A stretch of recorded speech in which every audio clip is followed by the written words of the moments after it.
Do you remember the bleeding heart Swedish girl who stopped a plane from taking off in Sweden a couple of months back in order to prevent the deportation of a poor, helpless migrant? Of course you do. She was praised by the left-wing media, called a hero, a feminist icon, someone who we should all take inspiration from. You know how it played out. Only afterwards was it revealed that the man she saved was actually an illegal immigrant who had no right to be in Sweden to begin with, who had also served time in jail for serious offences. He was a danger to Swedish society, but hey, that doesn't matter. Who cares about the truth? This girl was stunning and brave. Well, it seems like NPCs around the world, including here in Britain, I'm sad to report, but it's not a surprise, have decided to replicate her self-centred dipshit activism, as recently, on a departing flight from London Heathrow, this happened. Take him off the plane! Take him off the plane! What I'm saying is, I'm not prepared to take him through this plane, through you lot, because you're all going to be scared.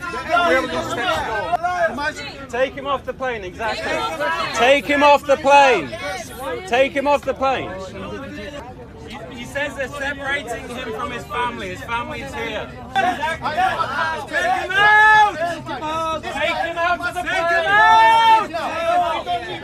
He says he wants to go off the plane. Good luck.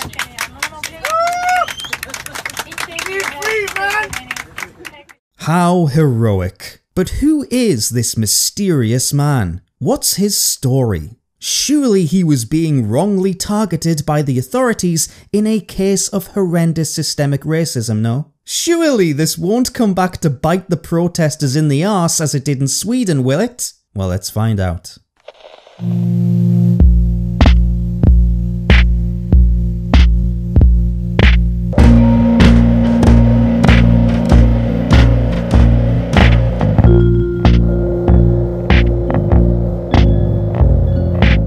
Yeah, long story short, this bloke wasn't some poor innocent refugee being unfairly targeted due to the colour of his skin. Oh no. He was actually a convicted gang rapist. Surprise, surprise, didn't see that one coming. That was the reason for his deportation in the first place, and one can only imagine what Mr. Yaqub Ahmed was thinking when he saw dozens of passengers leap to his defence while he was sitting at the back of the plane in handcuffs. Probably something along the lines of, "Silly, silly white people, it'll be your daughters next, thank you very much." That's not all though. Ahmed was a member of a gang where one of his fellow rapists flew off to fight for ISIS in Syria once he was released from a British prison. Thankfully, the bastard was killed a few weeks later, so he won't be missed. The third member of the rape gang, Adnan Mohammed, is still thought to be living in the UK, so that's some good news. But if our friend Yaqub here can be deported,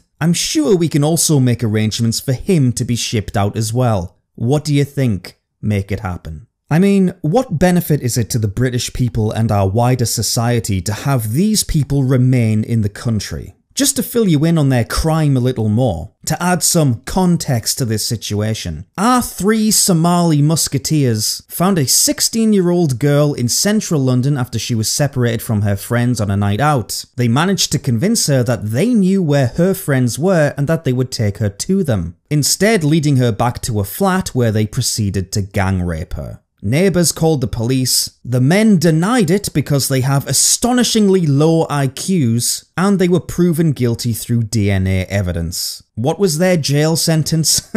9 years. 9 years for gang rape.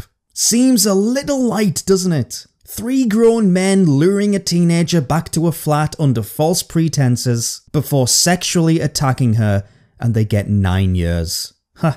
Don't worry though everyone, Yaqub was released after only 4 years instead, because clearly the relevant authorities must have thought he was a good lad and was no longer a danger to young girls. And who can argue with that? He was obviously kept on some sort of list though, because the Home Office decided that his crime was serious enough to warrant his removal from the nation. Which is when we get to this point. Before we dissect the motives of these passengers, let's have a watch and listen to the things they say during this whole ordeal. the shrieks of virtue they let out, and examine their drone-like behaviour. Take him off the plane!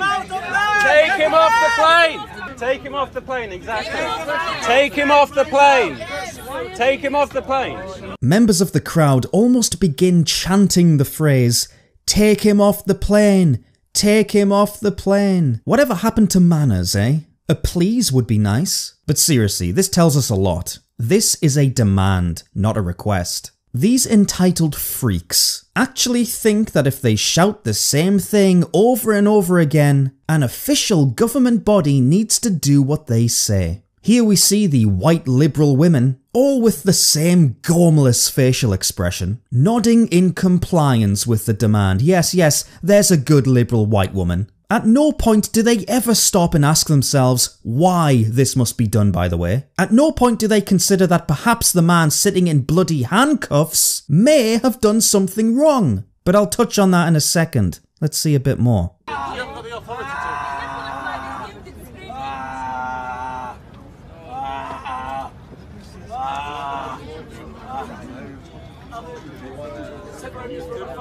Now, our good mate Jakob starts randomly screaming at the top of his lungs, presumably to try and convince people he's being mistreated in some way by the officers. The crowd falls silent as he does this, prompting this self-loathing pillock to march over and investigate, phone in hand, filming, hoping to catch some evidence of the racist state torturing an innocent African. I bet he was bloody loving it.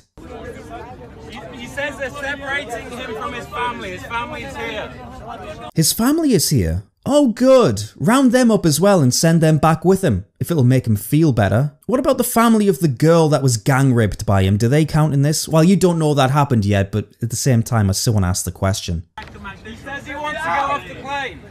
It doesn't really matter what he wants, does it, pal? The guy is a foreign national who gang raped a 16-year-old girl. He's in no position to negotiate here. You really aren't helping the situation. Why don't you sit down, put your phone away and shut up? Stop looking to be the face of the resistance. All of us, we pay tickets. He's going for free, and we pay tickets. And he's going to Mogadishu. They're going to kill him. Take him out! Take him out! Take him out to the plane!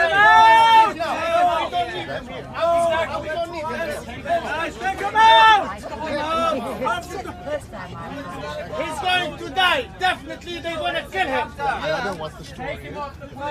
A Turkish guy jumps in here and makes the ridiculous assertion that if Jakob is deported, he'll somehow be killed. Again, not knowing a damn thing about who he is, where he's from, what he's done, it's just because he's black and foreign that he's making these assumptions. And I'm sorry for that annoying guy behind the camera constantly shouting, "Take him out! Take him out!" Yet another example of the entitlement these wasters possess. Imagine sitting on a flight, getting ready to go on holiday for a couple of weeks alongside many others, and you suddenly decide that, actually, it's your right to completely ruin the flight schedule, prevent the plane from taking off, delay everybody's day, simply because you want to draw attention to a situation you think will make you look like a progressive hero. Oh, if I was on this plane, I would not be happy about this, and I don't think I'd be able to keep my cool with any of these arseholes. Why don't you let him off the plane? I'm doing my job, sir. It's part of what the Home Office do, I'm afraid. Yeah, they do. I don't make the rules, sir. I just carry them out, and people don't like me for it. You're fine. Everyone's fine. Nothing much to say about this clip. The Home Office official here is trying to act calm and collected. But if I was in charge, I'd want my officials to do their damn job and not let anyone get in the way, and certainly not try and appease them, and almost act apologetic for doing his job. There's nothing to apologise for in this situation, my friend.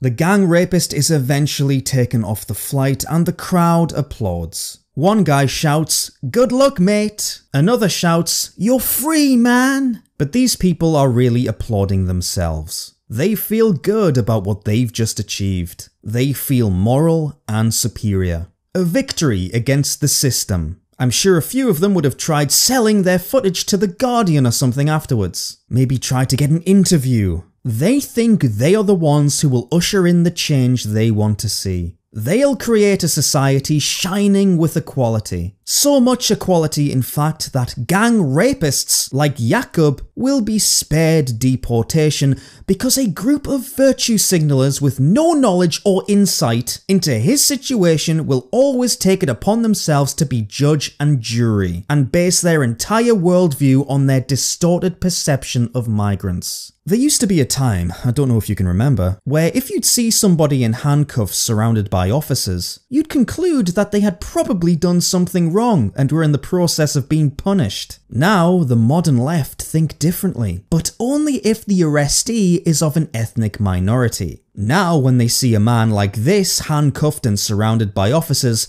they don't see a criminal, they see a victim. They see a man who is being persecuted. A man unfairly targeted and apprehended. They see ethnic profiling, police brutality, and racism. This is now their default setting. These people think of themselves as the ones who will bring about cultural change, but what they don't realise is it's already happened. And they're simply following the script. They've had David Lammy in Parliament for the past number of years claiming black victimhood at every opportunity, explaining away disproportionate black crime rates as nothing more than bigotry. They've swallowed the blue pill of the European Union and the BBC, who have redefined European values into empty platitudes like tolerance, diversity and human rights. The problem with the EU is it believes in tolerance, diversity and human rights. But is that your and problem you or are what? rejecting them all. Tolerance,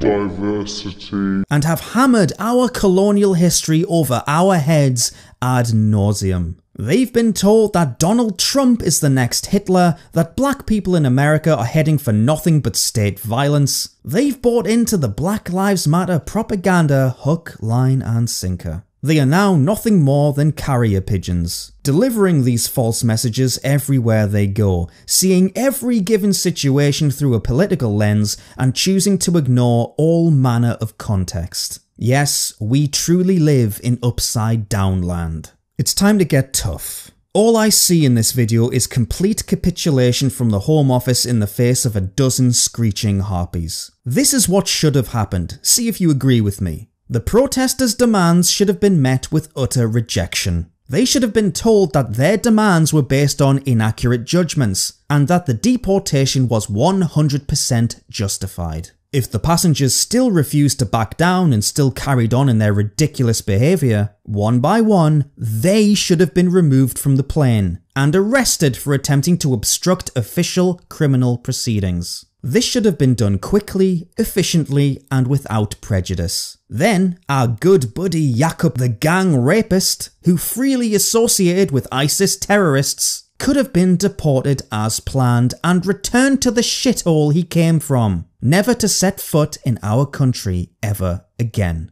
Instead, his deportation has been delayed. We don't know how long it's going to take for him to leave. It's a mess. Come on, who's with me? Is that a better solution? I think it is. Can I get an upvote? Cheers. I hope all of these people, since learning the truth about this incident, feel utterly embarrassed and ashamed of themselves, although I doubt it. Hopefully from now on they'll be able to check themselves before they wreck themselves and realise that they aren't the children of the revolution, they aren't changing anything for the better. Pathological altruism has caused too much damage already, and we should have no patience for it anymore.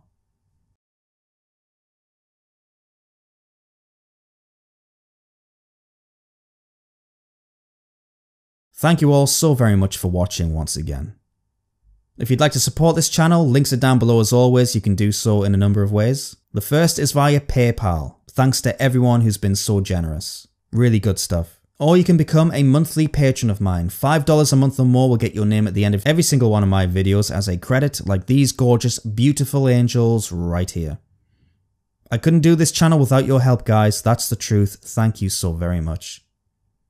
Okay, have a great weekend, and I'll see you next week.